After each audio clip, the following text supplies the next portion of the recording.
নমস্কার বন্ধুরা, রিয়ার হেসেলে আপনাদের সকলকে স্বাগত জানাই।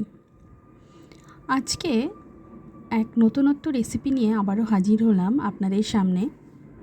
শুরু করা যাক আজকের রেসিপি। প্রথমে আমি ফুলকপির ডাঁটাগুলোকে কেটে ভালো করে পরিষ্কার করে নিয়েছি এবং সবকটা ডাঁটাকে প্রেসার কুকারে 3টে মতো সিটি দিয়ে নিয়েছি। দেখুন ভালো করে সেদ্ধ হয়ে গেছে ডাঁটাগুলো। অন্যদিকে একটু আমি মোটা করে আলু কুচিয়ে নিয়েছিলাম। এবার কড়াইয়ে সর্ষের তেল দিয়ে তাতে 2টো শুকনো লঙ্কা ও 5 ফোড়ন দিয়ে কেটে রাখা আলুগুলোকে দিয়ে দেব এবং আলু একটু ভাজা হয়ে গেলে আমি গ্রেট করে রাখা আদাটাও তেলের মধ্যে দিয়ে একটু নাড়িয়ে চাড়িয়ে নেব।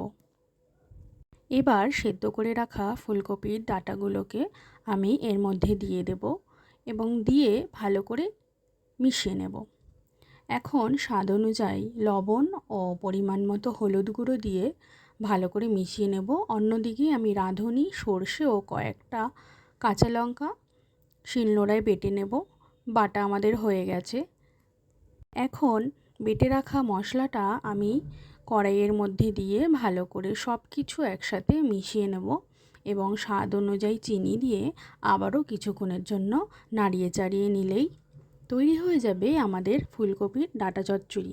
খেতে কিন্তু অসাধারণ হয়েছিল।